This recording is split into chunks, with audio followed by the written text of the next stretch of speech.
네, 새롭게 시작되는 또 한 주도 주의 섭리 안에서 그렇게 함께 하시기를 주님의 이름으로 축복합니다.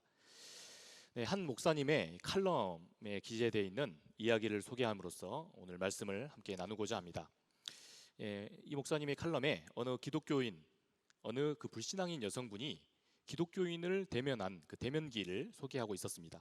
이 이야기를 좀 하면서 말씀을 나누고자 합니다. 이 불신앙인 여성분이 어느 날 대중 목욕탕을 이용했다고 합니다. 보통 우리 목욕탕에는 하얀색으로 된 목욕 바가지가 있지 않습니까? 다들 아시죠? 목욕탕을 안 가보신 것처럼 다 이렇게. 네, 이 하얀 목욕 바가지가 그날따라 이게 부족했나 봅니다. 아마 사람들이 많이 있어서.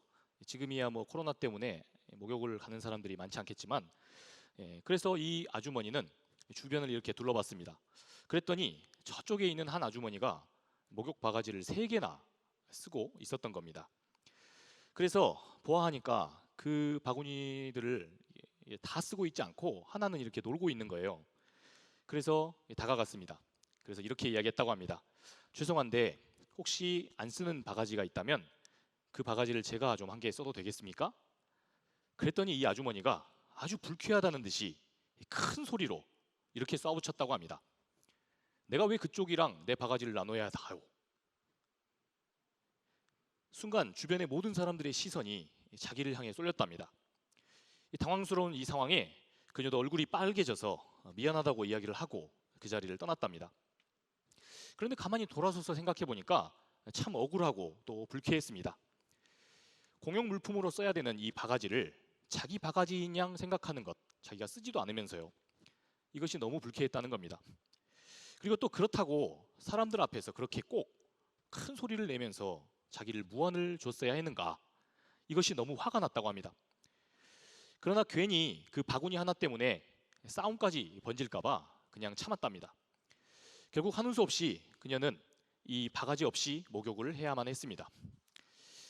연애 때부터 이렇게 가끔 찜질방을 가면 제 아내는 제가 목욕을 다 하고 그리고 바나나 우유를 1개를 다 먹을 그 시간을 한 3번 정도 반복할 정도까지 잘 안 나오더라고요. 근데 이 여성분은 연자는 마음에 그냥 대충 목욕을 마치고 그냥 나왔습니다.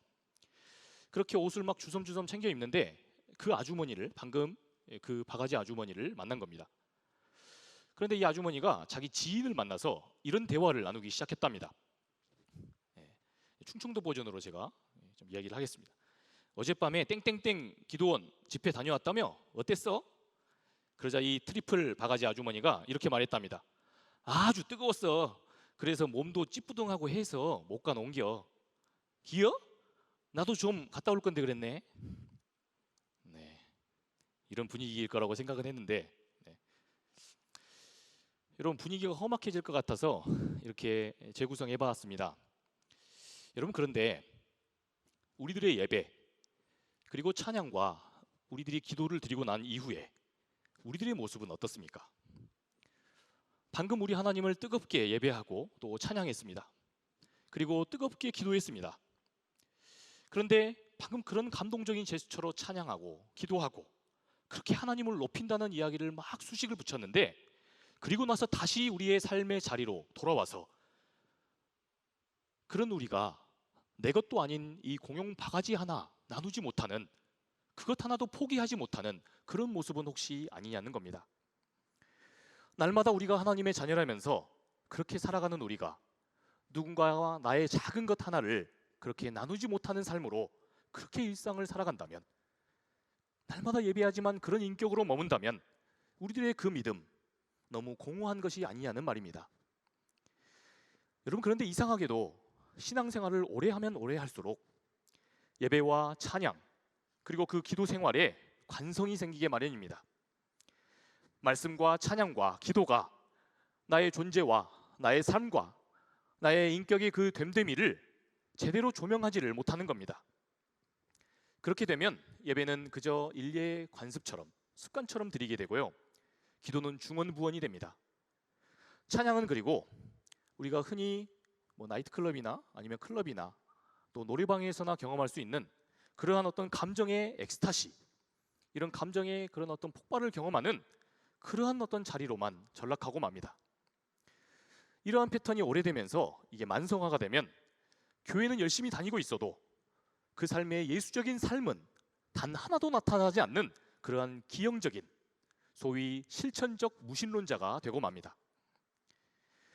이렇게 신앙 안에서 자신의 인격의 변화, 그리고 세계관의 변화, 또한 삶의 그런 변화가 우리 안에 사라져버리게 된다면 거꾸로 이런 것은 다시 나아가 신앙생활에 대한 우리들의 확신까지 또 흔들리게 만듭니다. 여러분, 주님은 오늘 이 에베소서의 이 말씀을 통해서 이러한 믿음과 우리들의 삶의 그 부조화가 대체 어디에서 비롯되는지를 깊이 성찰할 수 있도록 하십니다. 우리 말씀 11절을 함께 읽어보겠습니다. 그러므로 생각하라.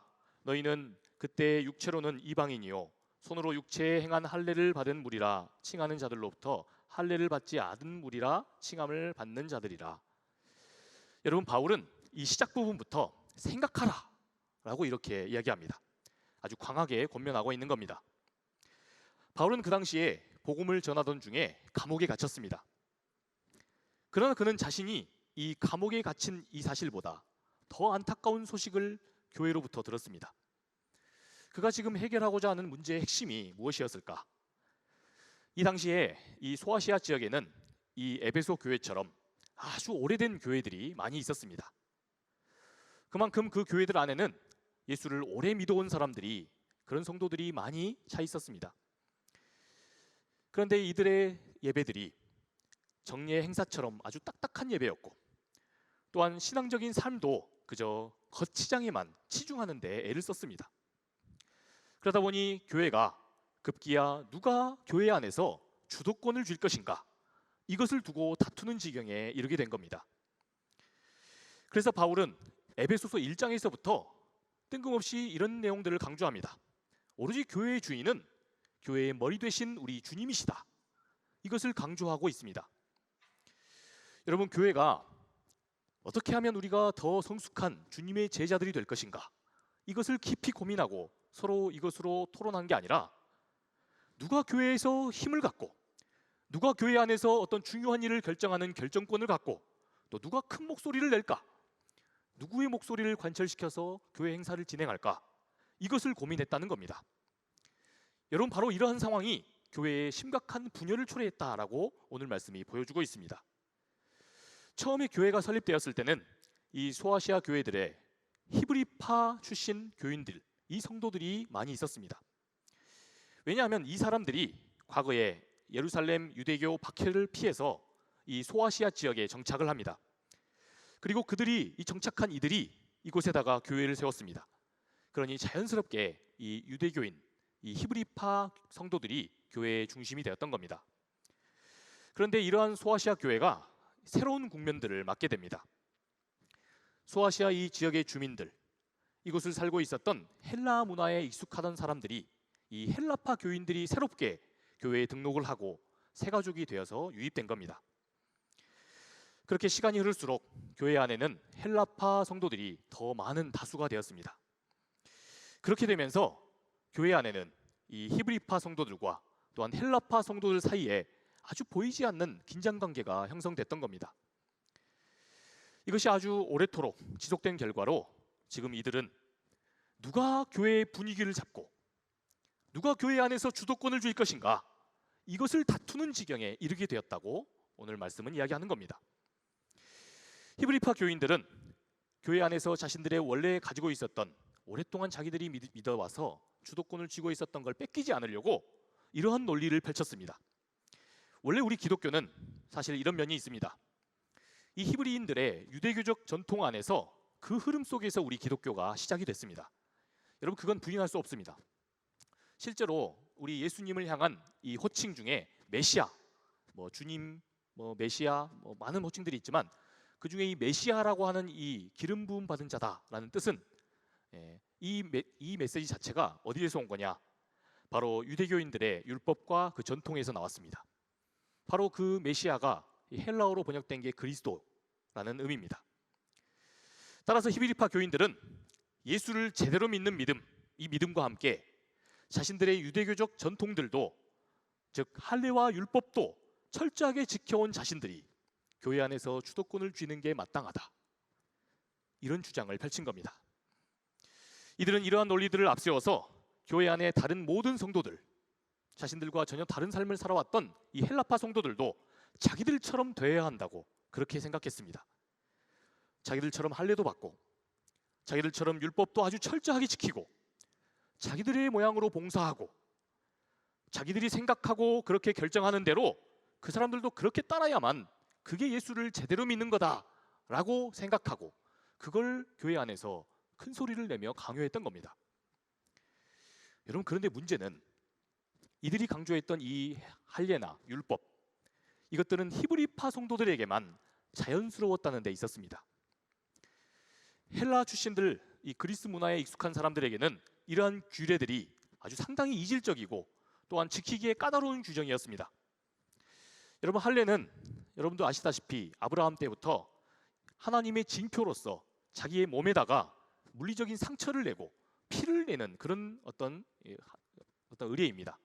그러다 보니까 상당히 이 모습을 볼 때 이게 상당히 거부감이 느껴지는 게 당연합니다. 이 예배랍시고 의식이랍시고 하나님을 섬긴답시고 피를 내는 것, 뭔가 이렇게 이상하게 다가오는 겁니다.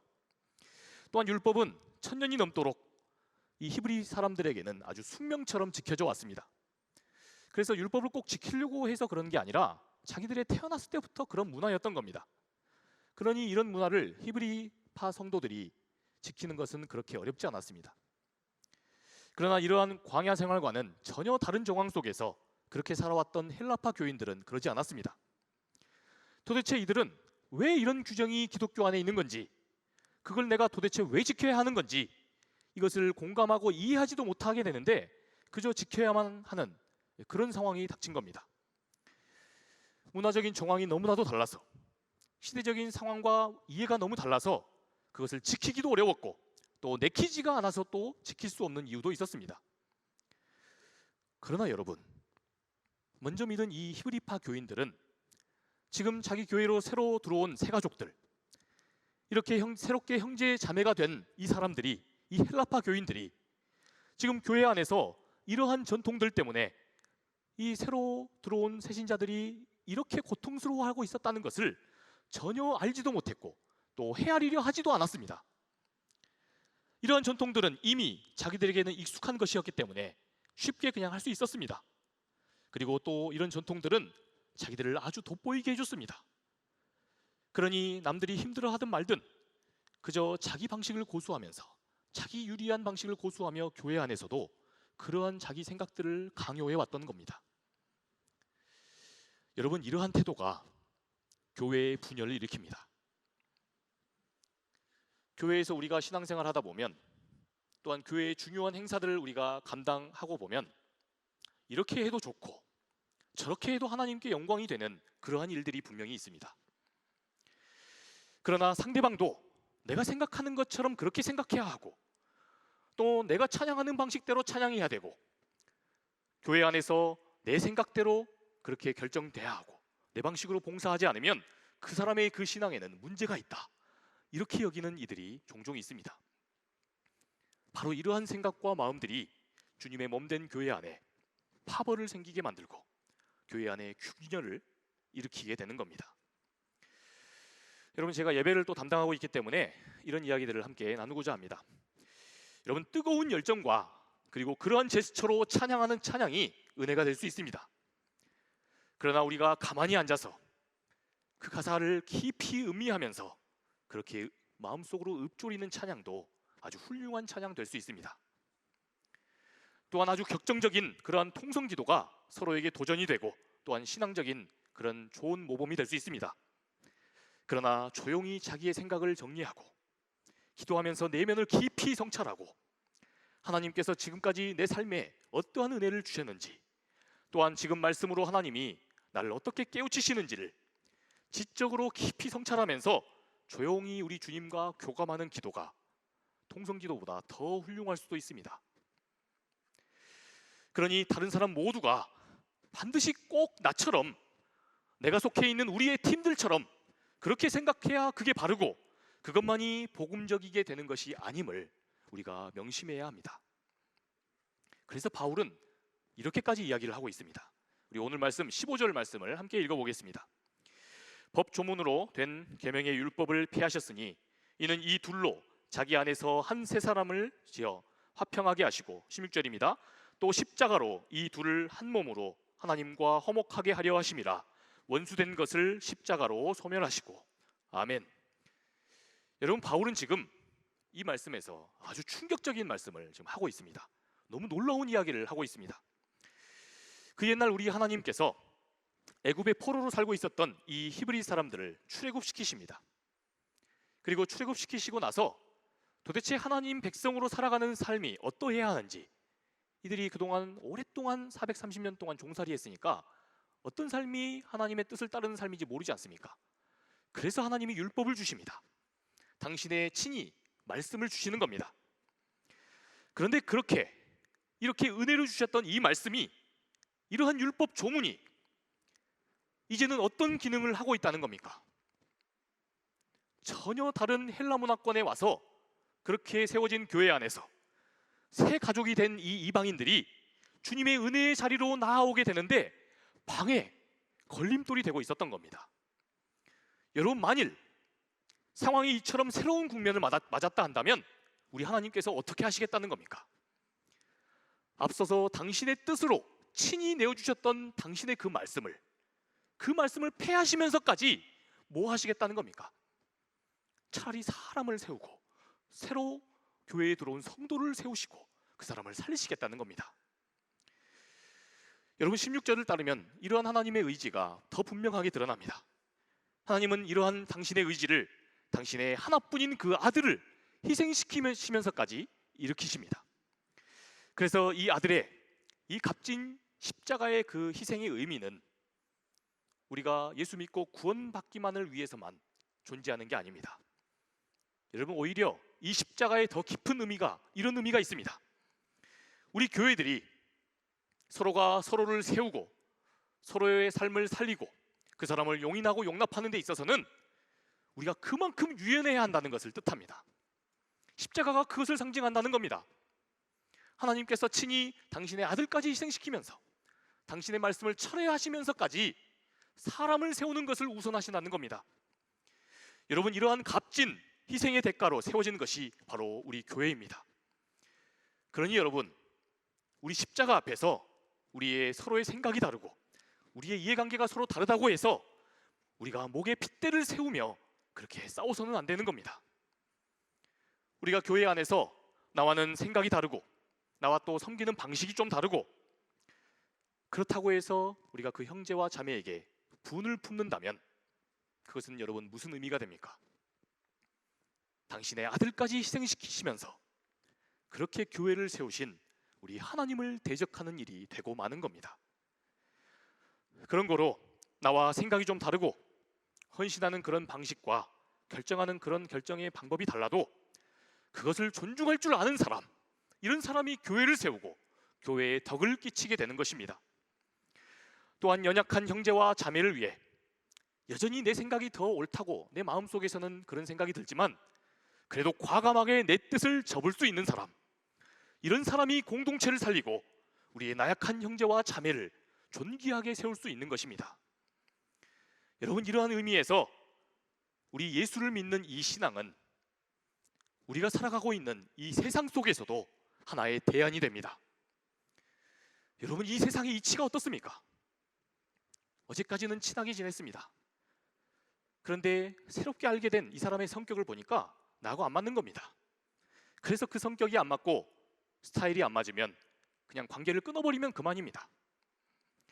또한 무언가에 함께 매진하고 그렇게 의미 있는 일을 함께 시작했습니다. 그런데 수가 틀리면, 나와 이해타산이 맞지 않으면 그냥 포기해버리면 그만입니다. 여러분, 이러한 세상 속에서 자기 자신을 내어준다는 것, 사랑으로 그 사람에게 나의 시간과 나의 물질을 내어준다는 것은 아주 참으로 바보 같은 짓입니다. 다시 내가 그걸 돌려받게 된다면 모를까, 사랑으로 자기를 내어준다는 것은 이러한 세상 속에서 참으로 어리석고 아주 무모하고 바보 같은 짓입니다. 여러분, 그래서 하나님 없는 세상, 하나님이 없는 그 자리에는 우리가 늘 상처받고 우리가 절망할 수밖에 없는 그런 일들이 투성입니다. 이익을 셈하다가 그렇게 관계가 틀어지고 좋은 뜻으로 함께 믿었던 사람이 나에게서 배신해서 떠나가고 수많은 이 세상에 내가 사회화되는 과정 속에서 나를 그 존재 자체로 나를 목적이 아니라 나를 수단으로 삼는 수많은 사람들 때문에 우리는 오늘 하루도 지치고 무기력해져서 실망감과 배신감을 안고 이 자리에 지금 예배하고 있습니다. 여러분, 그런데 바울은 지금 이러한 우리들의 모습을 12절에서 이렇게 설명하고 있습니다. 함께 12절을 읽어봅시다. 그때 너희는 그리스도 밖에 있었고 이스라엘 나라 밖의 사람이라 약속의 언약들에 대하여는 외인이요 세상에서 소망이 없고 하나님도 없는 자이더니. 여러분, 그렇습니다. 바울은 지금 옥에 갇혀있는 상황에 있습니다. 그런데 오히려 지금 옥에 갇혀있는 사람이라고 믿기 힘들 정도로 오히려 옥 밖에 있는 사람들을 염려하고 있습니다. 늘 불안과 아픔과 언제 배신당할지 모를 거라는 이러한 답답한 그런 마음 속에서 그렇게 살아가는 우리가 오히려 갇혀있는 사람인 것처럼 바울이 위로하고 있다는 말입니다. 그러면서 바울은 이렇게 말합니다. 교회는, 우리 그리스도인들은 결코 그렇지 않다, 이렇게 선언하고 있습니다. 아니, 교회는, 그리고 또한 예수를 믿는 성도는 절대 그래서는 안 되고 그럴 수 없다라고 역설합니다. 바울은 이러한 그리스도인이 어떠한 확신 속에 사는 사람들이길래 그러하느냐, 17절과 19절까지의 말씀을 함께 읽어봅시다. 또 오셔서 먼데 있는 너희에게 평안을 전하시고 가까운 데 있는 자들에게 평안을 전하셨으니 이는 그로 말미암아 우리 둘이 한 성령 안에서 아버지께 나아감을 얻게 하려 하심이라. 그러므로 이제부터 너희는 외인도 아니요 나그네도 아니요 오직 성도들과 동일한 시민이요 하나님의 권속이라. 아멘. 여러분, 바울은 이 말씀에서 주님 안에서 멀어지고 소외되는 사람이 결코 없음을 역설합니다. 여러분, 실제로 하나님은 그러한 삶의 단면을 우리 예수님의 공생의 삶을 통해서 아주 분명하게 보여주셨습니다. 여러분, 예수님의 제자 공동체를 한번 떠올려 보십시오. 어디 제대로 된 사람 하나 있었습니까? 실제로 우리 주님의 공동체는 조건 없이 누구나 다 용납될 수 있었던 공동체였습니다. 제자들 대부분 사람들은 죄다 이 세상에서 별로 누가 잘 주목해주지 않는 그러한 갈릴리의 한 구석의 어부였습니다. 그저 저스펙에 가난하고 무식한 갈릴리 사람들이 태반이었습니다. 여러분, 세상 사람들은 이런 사람들을 다 밀쳐냅니다. 능력이 없다 그러면서 다 밀쳐내는데 오히려 우리 예수님은 이런 사람들을 찾아서 골라서 이런 사람들만 만나셨습니다. 그렇게 만난 이 제자들, 이 되지도 않는 제자들의 그 목소리를 우리 주님이 청종해 주셨습니다. 그 사람들의 목소리 아무도 들어주지 않는데 우리 주님은 그 사람들의 목소리도, 그래, 너의 이야기도 의미가 있다, 너의 이야기도 가치가 있다, 이렇게 함께 하셨다는 겁니다. 여러분, 또한 아예 대놓고 소외되었던 여성들이 예수님 안에서 용납되었습니다.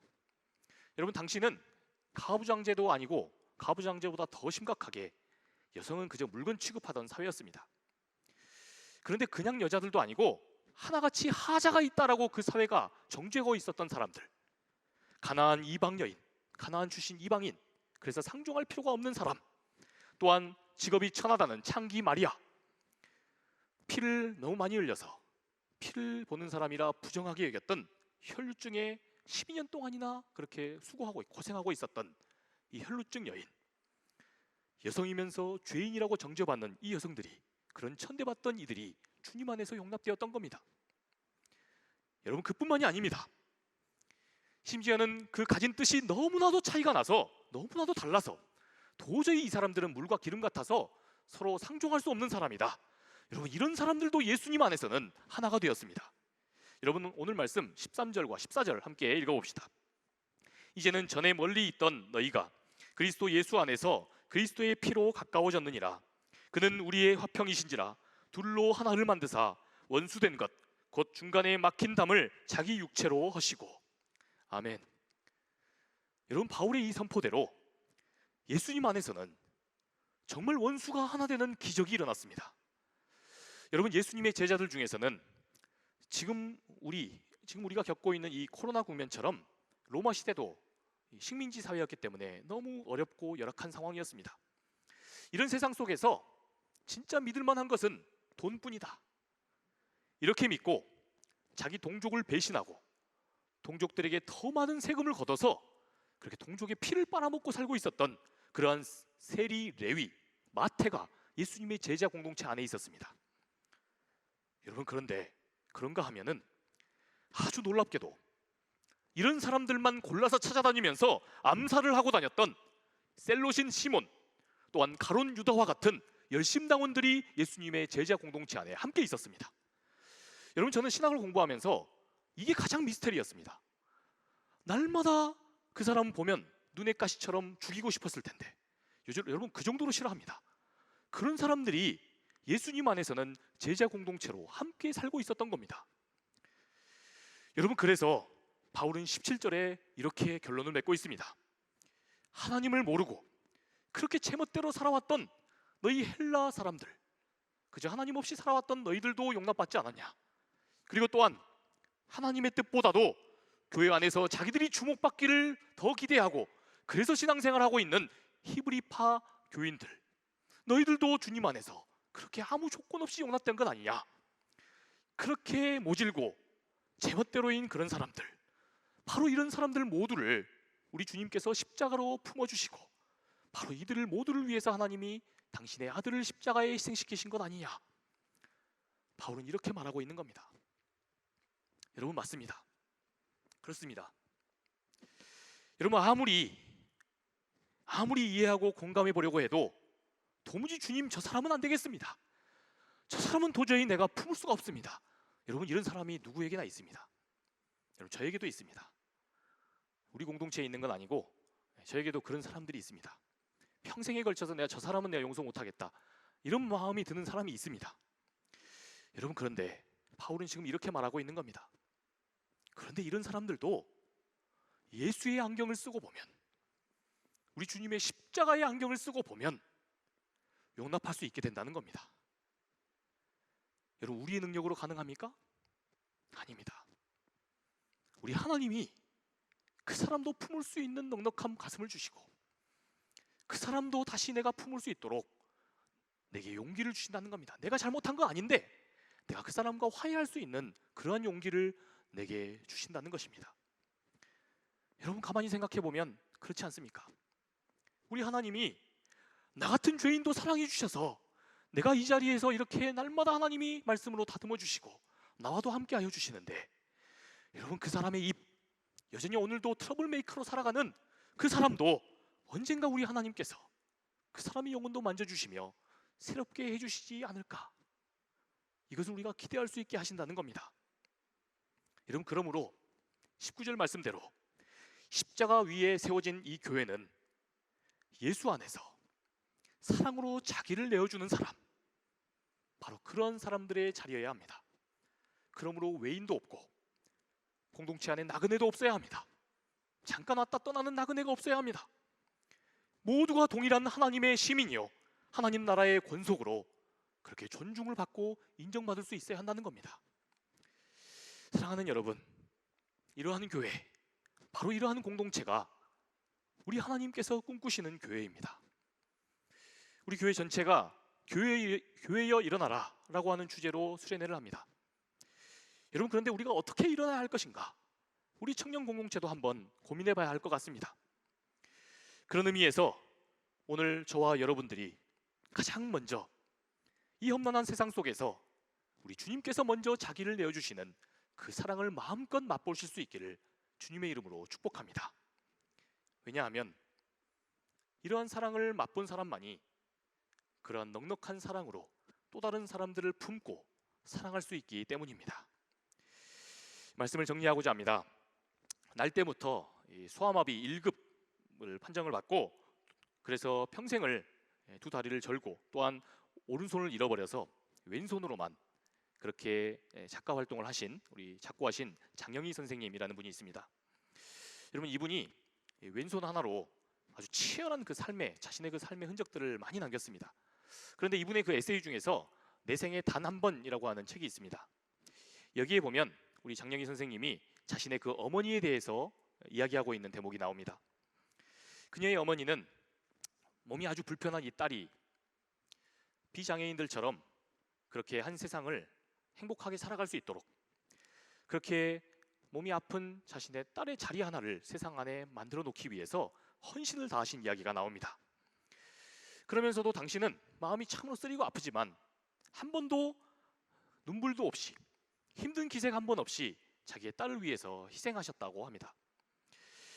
비가 오면 한 손에는 자신의 딸을 들쳐업고 그리고 다른 한 손으로 우산을 든 채 딸이 혹시라도 하루라도 학교를 빠지게 되면 날씨 때문에 빠지게 되면 딸이 학업에서 밀리게 될까 봐 애를 쓰셨다고 합니다. 또한 눈이 오는 날에는 연탄재를 바닥에다 뿌려서 그래서 딸을 들쳐업고 그 미끄러운 빙판길을 그렇게 딸을 위해 딸과 동행하며 걸으셨다고 합니다. 당시만 해도 이 장애인이라는 이유로 시험 자체를 거절했던 그런 학교들이 많았습니다. 그러다 보니 상급 학교로 진학할 때마다 이 장영기 선생님은 제발 자신을 좀 받아달라고 자신의 어머니를 생각해서라도 그렇게 애원을 했다고 합니다. 그렇게 눈물로 애원하며 작가가 되고 또한 서강대의 영문학 교수가 되었습니다. 여러분, 그녀는 책에서 말합니다. 자신을 자꾸만 벼랑 끝으로 내몰린 그런 차가운 세상 속에서 자신을 꿋꿋하게 살도록 만들었던 것, 그것은 다름 아닌 어머니가 사랑으로 자신과 날마다 동행하셨던 그 사랑 때문이었다는 겁니다. 그러면서 그녀는 여기서 사랑에 대한 최고의 명문장으로 논어 10장에 나오고 있는 이 애지 욕기생이라고 하는 이 말을 꼽았습니다.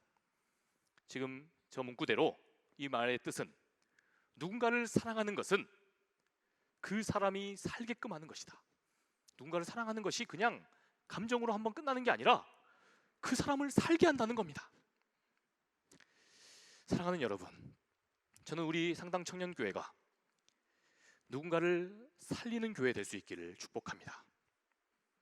나랑 좀 생각이 달라도 나하고는 좀 뜻이 다르고 또 나와 좀 수준이 좀 나보다 좀 떨어진다고 그렇게 여겨진다 할지라도 그리고 나와 삶의 결이 전혀 다른 사람이어서 내가 섞일 수 없다라는 생각이 든다 할지라도 넉넉한 사랑의 마음으로 서로를 용납해주는 그러한 교회였으면 좋겠습니다.